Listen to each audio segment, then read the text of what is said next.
Olá, meu nome é Bruno Galvão, eu sou professor de ciências. Vou falar sobre reino animalia. E esse assunto está voltado para o 8º ano do ensino fundamental e faz parte do grande tema Vida e Evolução. Essa aula tem o objetivo de fazer com que o aluno compreenda como os animais são classificados em grupos diferentes e alguns conceitos básicos sobre esse reino. Portanto, será apenas uma introdução ao reino animalia, ok? Primeiramente, vamos falar de características gerais. Características que todo animal deve ter, ok? Primeiro, os animais, eles são seres que possuem células com núcleo bem definido por membrana nuclear. A gente diz então que são eucariontes, são formados por células que possuem núcleo verdadeiro. Os animais também são pluricelulares. Então, os animais não são formados por uma única célula. São várias células juntas formando um organismo, formando um animal. E os animais também são heterótrofos, ou seja, esses animais, eles precisam de se alimentar de outros seres vivos.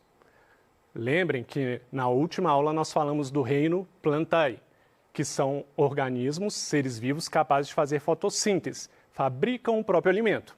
Aqui não, os animais todos precisam de se alimentar de outros seres vivos. Outras características. Os animais, eles são encontrados tanto em ambientes terrestres quanto em ambientes aquáticos. A maioria dos animais apresenta formação de tecidos. Os tecidos, então, são vários tipos de células juntas que desempenham funções que se correlacionam. Além da formação de tecidos, tem outra característica também comum no grupo dos animais. A maioria são móveis, podem se movimentar, assim como nós nos movimentamos, as formigas se movimentam, as abelhas se movimentam. Então, a grande maioria dos seres vivos pertencentes ao reino animalia são capazes de se mover. Eu gostaria que você prestasse bastante atenção nessa figura, porque para entender melhor a classificação de seres vivos dentro de um reino, como é o caso do reino animalia, para entender como esses grupos são divididos, é bom entender também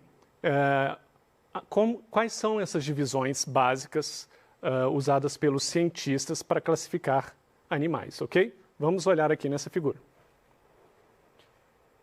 Essa primeira barra da figura, que está escrita à direita dela, reino, então essa grande barra, a maior barra que está aí, a primeira barra, está representando um reino.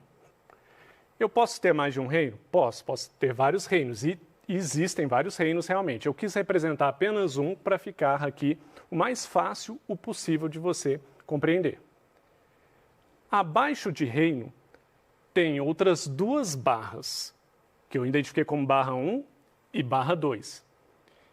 Essas duas barras estão aqui identificadas como filos. Então você tem acima dela uma grande barra que é o reino.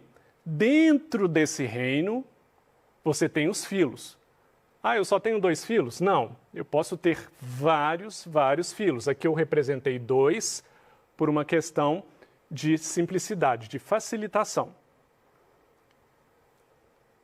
Quando você olha para o filo 1, eu identifiquei filo 1 e filo 2. Dentro do filo 1, abaixo dele aí, tem mais 3 barras que representam classes. Mais uma vez vou repetir, não necessariamente vai ter só 3 classes dentro de um filo, mas aqui eu representei 3 classes. E reparem também que o tamanho das barras são diferentes. Uma classe não necessariamente tem a mesma quantidade de seres vivos que a outra classe. Agora, olhando dentro da classe 1, olha lá para a classe 1 que está bem à sua esquerda. Dentro da classe 1, eu representei aqui 4 ordens. que eu vou repetir, pode ser mais de uma ordem, pode ser várias ordens, pode ser 10 ordens, pode ser 20 ordens, aqui eu representei apenas 4, dizendo aqui que dentro de uma única classe tem várias ordens. E quando a gente olha para a ordem 1, olha lá, tem ordem 1, 2, 3, 4. Ordem 1 à esquerda aí. Dentro da ordem 1 eu representei 2 gêneros. Então, dentro desse grupo, tem outros 2 subgrupos, que são gêneros. E dentro do gênero 1, a gente tem várias espécies. Então, o que é importante a gente compreender aqui? Que quando a gente classifica os seres vivos, normalmente a gente distribui eles em grupos, que são do maior para os menores grupos, um grupo geral, que são os reinos. Esse reino, ele pode conter vários filos, ok? Então, os filos estão dentro dos reinos. Esses filos vão conter cada filo desse vai ter várias classes. E dentro de cada classe pode ter várias ordens. E dentro de cada ordem, vários gêneros. E dentro de cada gênero podemos ter várias espécies. Isso é uma ideia muito importante para a biologia, ok? Agora vamos ver como que são classificados os animais. Nós vamos destacar aqui apenas um ponto de vista, nós vamos destacar aqui apenas uma forma de classificação. Existem outras características que são usadas para classificar os animais, mas eu vou destacar aqui a classificação por simetria corporal. Existem 2 tipos de simetria corporal. Simetria bilateral, que é quando tem apenas um plano de simetria, logo você vai poder ver isso em uma figura para entender melhor, e a simetria radial, que tem vários planos de simetria. Então, temos simetria bilateral, bi de 2 lados, né? Bilateral, 2 lados. É o caso, por exemplo, de nós seres humanos. Se eu fizer uma linha aqui dividindo o meu corpo no meio, eu tenho do lado esquerdo um olho, uma orelha, né? Um braço, uma perna. E do lado direito eu tenho também a mesma coisa. Um olho, uma orelha, um braço, uma perna. Então, bilateral, 2 lados iguais, não é isso? Vamos ver nessa figura aqui que eu representei com uma coruja. Reparem que eu passei uma linha aqui preta no meio do corpo dessa coruja e nós temos basicamente 2 lados iguais. E eu não tenho como dividir essa coruja de outra forma, eu só consigo dividir ela com essa linha vertical e aí eu vou ter 2 lados iguais. É isso que a gente chama de simetria bilateral. Agora, como exemplo de simetria radial, um dos exemplos mais usados e que normalmente facilita para que o aluno possa entender esse tipo de simetria é o da estrela do mar. Aqui eu coloquei uma figura da estrela do mar para você observar, mas nós vamos olhar no próximo slide, que eu fiz um desenho representativo dessa estrela do mar, para a gente tentar entender a simetria radial. Reparem nessa figura aqui, que fala de simetria radial. Vamos olhar. Essa primeira estrela, à esquerda de quem está observando, repare que eu fiz uma linha vertical, né? Uma linha em pé dividindo essa estrela em 2 partes. Agora repare que a parte esquerda da estrela é idêntica à parte direita, se eu dividir ela. Agora veja essa estrela que está no meio, a próxima estrela. Eu fiz um outro plano de corte nela, mais na diagonal. E mesmo dividindo essa estrela, que aqui eu estou representando a estrela do mar, num outro plano, eu continuo tendo 2 partes iguais. Ainda coloquei aqui uma terceira estrela do mar, uma representação dela, fazendo ainda um corte diferente, de outro ponto de vista, e mesmo assim nós temos de novo 2 partes iguais. Então, é isso que diz a simetria radial. A simetria radial, se você pegar um organismo vivo, no caso um animal, e fizer vários planos de cortes, você sempre vai ter 2 lados iguais. Essa é a ideia, então, de simetria radial. Bom, aquele foi um dos critérios principais de classificação, simetria corporal. Existem também algumas questões fisiológicas que nos ajudam a distinguir alguns tipos de animais de outros, que são características de cada grupo ou de vários grupos. Quando a gente fala em fisiologia, a gente está falando do funcionamento dos organismos. Quando a gente pensa em funcionamento, a gente pode pensar em todas essas características aqui, ó: digestão, trocas gasosas, excreção, circulação e transporte, reprodução e sistema nervoso. Vamos ver um a um. Primeiro, a digestão. A digestão, se pensarmos em nós, seres humanos, é mais fácil de entender. Quando a gente se alimenta de um arroz e um feijão, esse arroz ele não é pequeno o suficiente para entrar na sua circulação sanguínea. Esse arroz precisa de ser digerido e se tornar partículas, moléculas bem pequenas, pequenas o suficiente para que entre no seu sangue e possa ser levado para cada célula do seu corpo. Claro que o nosso sistema de digestão não necessariamente é igual ao de outros animais, mas em geral a ideia de digestão é transformar materiais grandes em pequenos para serem absorvidos por esses animais, por todas as células deles. Trocas gasosas. Nós temos animais que fazem trocas gasosas através de pulmões, temos animais que fazem trocas gasosas através de brânquias, animais que fazem trocas gasosas através da pele. Mas o importante é entender que, em geral, as trocas gasosas se referem basicamente à captação de oxigênio pelo animal, e ele usa esse oxigênio no corpo dele, e depois ele joga fora, vamos dizer assim, gás carbônico. Então, basicamente, trocas gasosas vai se referir a isso. Ingestão de oxigênio, absorção de oxigênio e devolução para o ambiente de gás carbônico. Excreção. Quando a gente fala de excretas, a gente está falando de substâncias que são tóxicas para os organismos. Quando eu falo de excreção, eu tenho que pensar que o meu organismo não pode ficar com aquele material tóxico dentro dele. Esse material tóxico precisa de ser eliminado. Essa é a ideia de excreção. É quando um organismo vivo, no caso aqui os animais, eles conseguem eliminar os produtos tóxicos das reações químicas que acontecem dentro de cada corpo. Circulação. Já a circulação fala da seguinte ideia: é a capacidade, então, de um organismo transportar as substâncias, principalmente substâncias nutritivas, mas outras também, pelo seu corpo todo.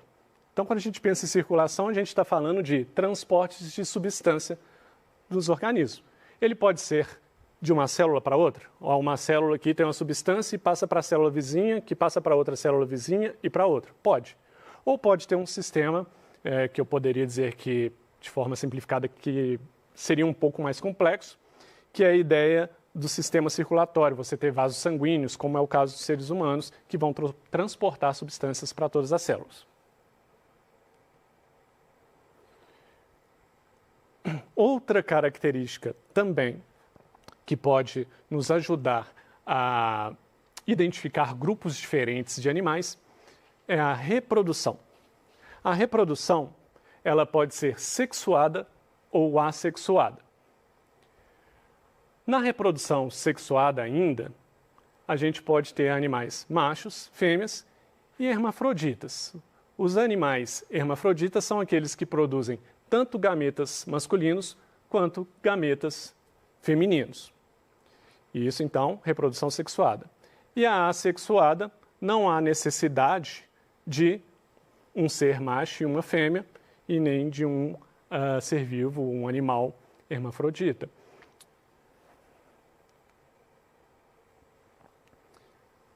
Finalmente, a última característica que eu vou citar para vocês sobre a fisiologia que nos ajuda a distinguir grupos de animais, que é o sistema nervoso. O sistema nervoso, ele é fundamental na regulação e coordenação de várias funções. Só com essa frase eu já resumo muito bem o sistema nervoso. Todas as funções de um organismo vivo, no caso de animais, tá? Que tem sistema nervoso, todas as funções dos animais estão reguladas pelo sistema nervoso de alguma forma. Algumas muito bem reguladas, outras recebem menos influência e existe até características nos seres vivos que não dependem necessariamente do sistema nervoso, dependendo do tipo de grupo que estamos falando. Então essa é a ideia de sistema nervoso e é esse sistema nervoso que permite que os animais interajam com o meio ambiente, com o meio em que estão, com o meio externo, porque esse sistema nervoso permite que ele reconheça todos os acontecimentos externos e ele possa processar e responder a esses estímulos externos.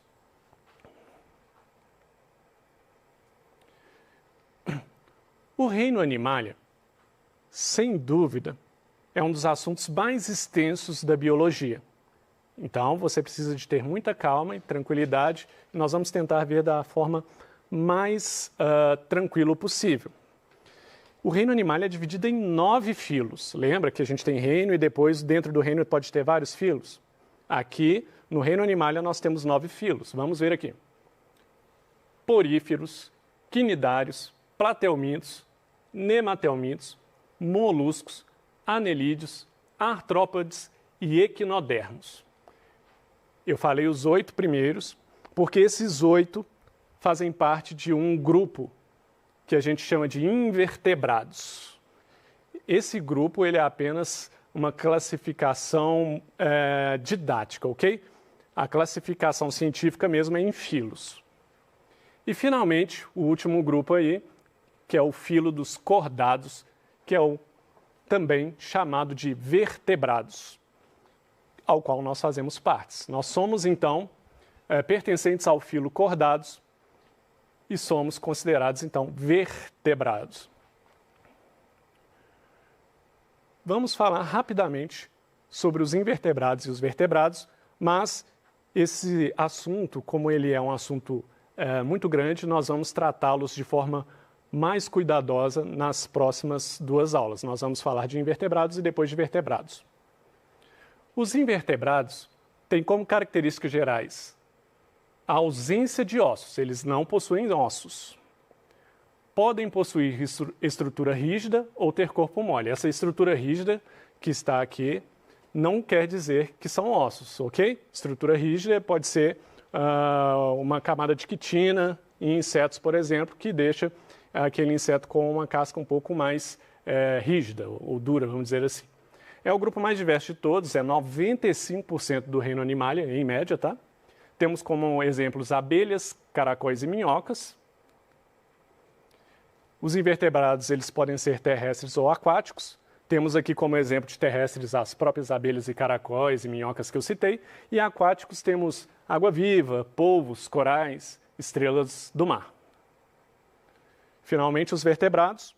Os vertebrados, eles têm como características gerais a presença de ossos. Daí o nome deles. Esse grupo foi chamado de vertebrados para facilitar a didática quando nós tratamos desses filos de forma mais tranquila, porque vertebrados nós só temos um filo, que é o filo cordados. Eles possuem ossos, vértebras, né? Quando a gente pensa em vértebra, a gente pensa em ossos e daí o seu nome.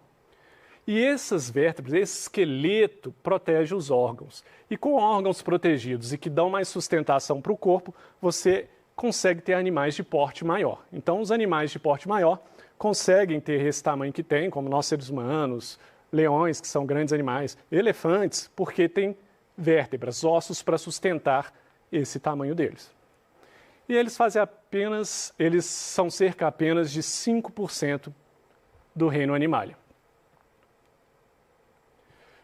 Dentro dos vertebrados, nós ainda vamos estudar isso com mais detalhes. Nós temos peixes, anfíbios, répteis, mamíferos e aves.